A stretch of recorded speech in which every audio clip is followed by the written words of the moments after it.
Well, here she is, hard at work. Got dumped on again last night. You can see where the tent was. Beautiful area. Birds were singing well this morning. It was really pleasant. I noticed in Phoenix in the spring, birds are going crazy singing, but usually that kind of dies off as the year advances. And here it is, July, and these birds were just singing. Really nice. So we're changing plans a little bit here. Chafing is real, and we don't want it to get worse. So with all the wet and salt and all the rest. So we're going to go about 9 miles down the road, and if we can, we're going to get a ride into a town whose name I don't remember. It doesn't really matter to me. They've got some hotels. They've got, I guess, a Dollar General, so there's some resupply. And see if we can get some of her chafing to abate a bit before we start off again. And that is it. Today is supposed to be a gorgeous day for hiking. So I'm glad we at least get some, 10 miles in. And I think after this, for the next 4 or 5 days, they're predicting rain of some sort off and on. We said that tropical storm going by. Nora, I think it is. Doesn't matter. At any rate, let's see if we can go do this thing, shall we, dear? We shall.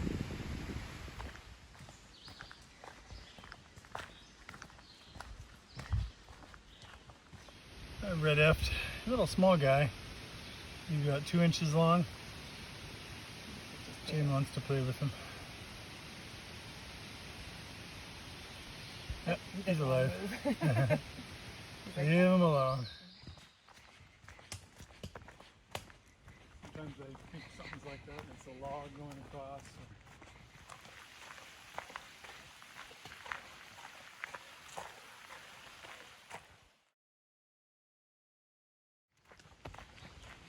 It's really surprising. 0.3 to the shelter, and we've got this beautiful flat road. Not complaining though.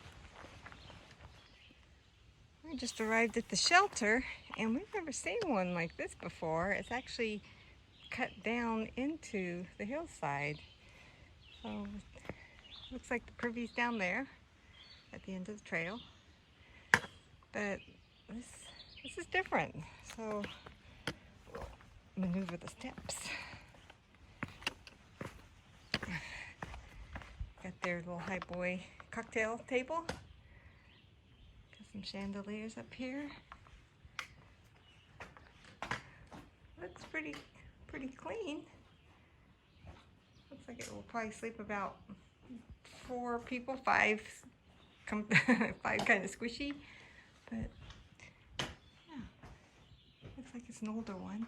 Not sure when those. Oh, all right.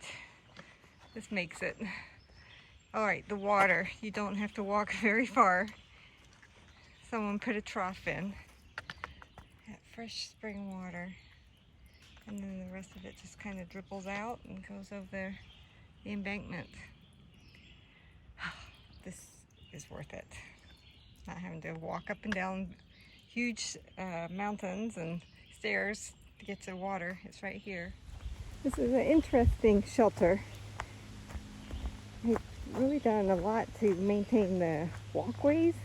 I mean, usually we're scrambling up on a hillside or scrambling down a hillside to get to a privy, but here it's on this nice flat road back to the shelter. I'm not complaining.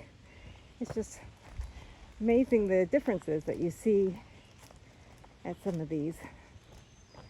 So here it looks like we got a sign on the door. This is tall, boy. All right. Looks in pretty good shape. Let's go inside and take a look. So look, going into the privy,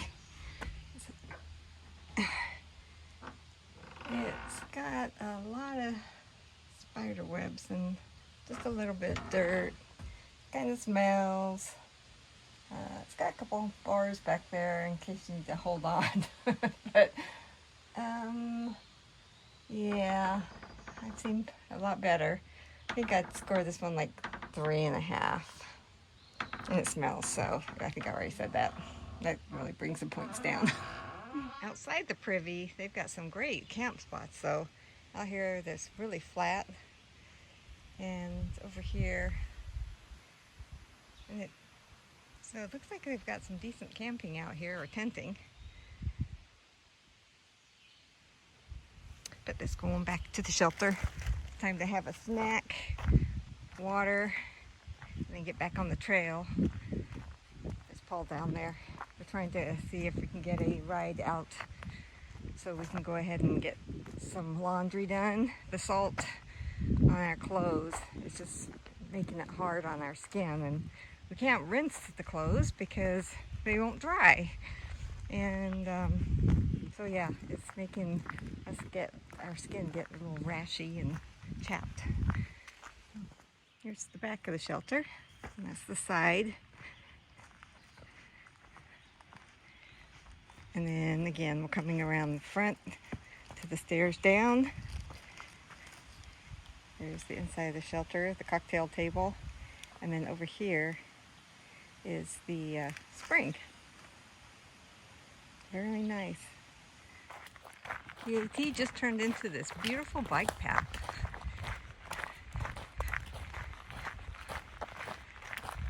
Beautiful morning. Still nice and cool.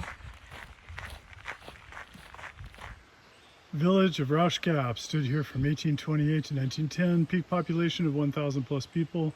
Industries were coal mining, railroad equipment repair. The mines were not productive and the railroad moved its operations in 1872. That little sign over here says Rausch Gap Trail. So we have choice here. We have alternate. Looks like another sign to look at. We'll go check that out. If we go down that alternate, it's a bypass. Alternative route for the AT of 1.6 miles. And the reason is because there is a beaver dam ahead. And I guess when it's been dry, you can cross over the beaver dam. When it's wet, there's been people saying you wade through and up to your waist. But we're not doing that. However, we're going to see if we can walk up there. I don't think the beaver dam's too far. So we'll walk up there, take a look at the beaver dam. At least that's the plan for the moment. And then probably do the alternate unless it looks really good.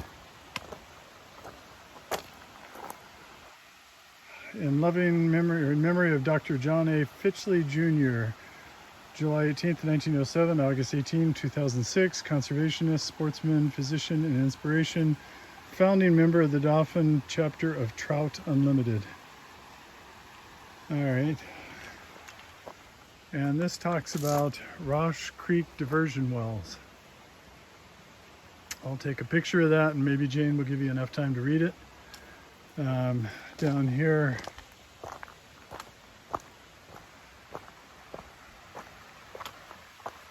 there's these structures we noted. A wheelbarrow, somebody hung up over there.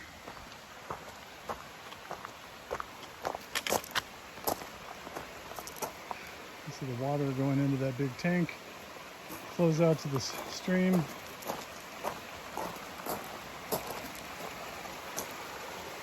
It's like the inflow pipe.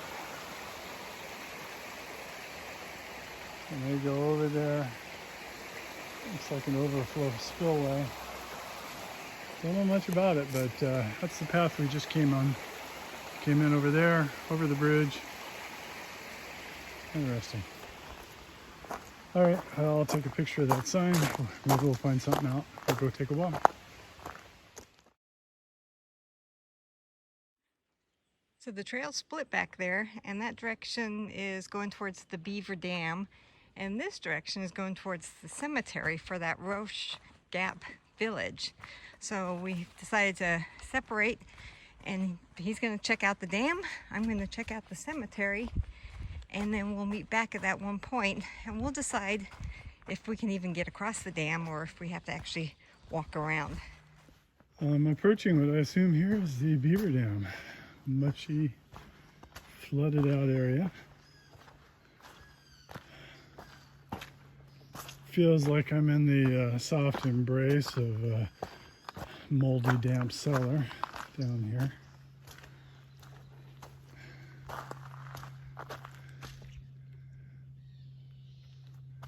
Should be mangroves. Dead trees, I guess, that have been killed by the pond.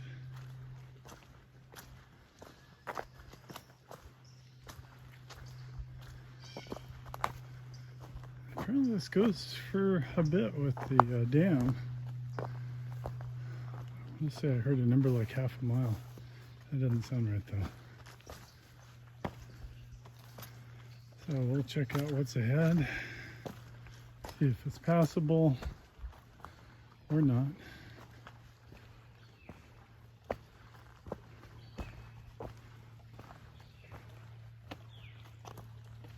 Yuck.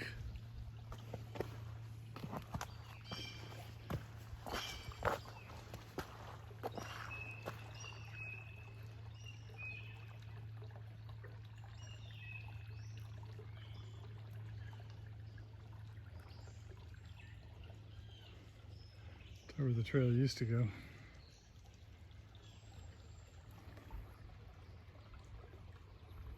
Oh, it do stink though. Amazing what beavers can do. Yeah, I think if I was bold, I could probably get across. I'm not sure that it's worth it. I'm on these sticks right here, kind of part way, and notice my pole sink in. You'd go in quite a ways if you miss. And I'm not sure the reward's worth it. Not after the last 2 days of rain, but doable. I think it's doable. Just not interested. Well, I just made it to the cemetery and it's not very big, so I'm wondering if there's more to this, but I'm not seeing it around here. So this is, if you think for a village that it'll be a lot bigger, but maybe this was just a family plot or something. I'm not sure, but anyway, here's one stone, headstone for John Proud. He was born in Durham, England, and he died in 1854 at the age of 52. Back here is Andrew Allen, and this is a native of England who was near death by accident, something. It looks like at the gold mine Gap in 1854 at age of 30. Oh boy, that's really young too. So, because there was, you know, I think the industry here Paul had mentioned was mining. And then there's this little one down here. Looks like Catherine, daughter of John and Elizabeth Black. Age 1 year old and 1 month. Died in 1854. Oh. And we got that, and then this cornerstone, but nothing, that's all I'm seeing. It looks like, you know, unless this is a really old tombstone over here, but it looks like just a regular rock with moss on it. Sure is a tiny cemetery. I'm thinking I'm missing something, but I'll scan around some more and see if I can find another part of the cemetery. But this is tiny compared to the size of the village that was here.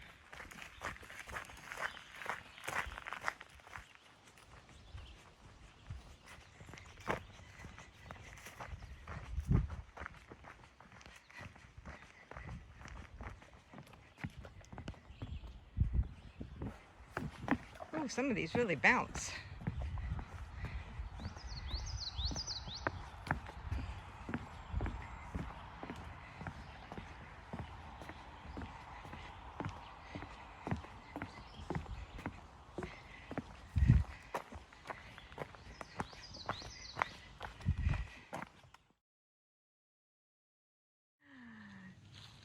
As you can see, we've had a change of plans. We are camping out again tonight.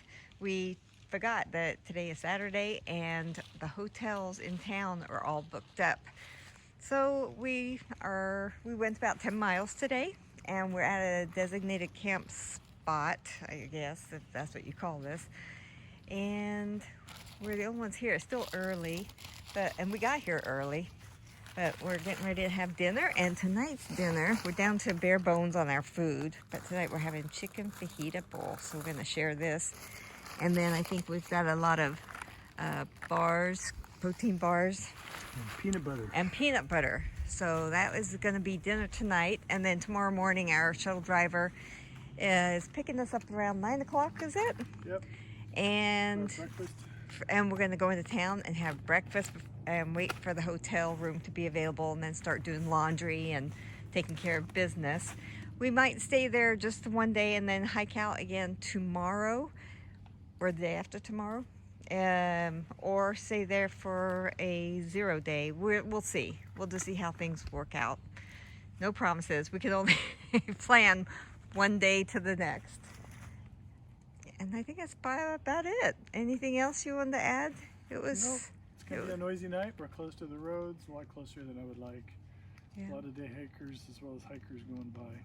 Yeah, there's not a lot of privacy here. As you can see, the trail is right there, and it kind of goes around this way. But we'll take what we can get. We couldn't camp any other places while we wait for the driver for tomorrow. So that's about it. Nothing more to talk about. We did air out our clothes, and hopefully they'll dry. That's the problem with everything staying damp. So they're really stinky. And so we're gonna try and put them in plastic bags tomorrow and then walk out with some of our clothes that aren't so bad, just so we don't kill the poor shuttle driver and all the town folks. So that's it. We will talk to you tomorrow.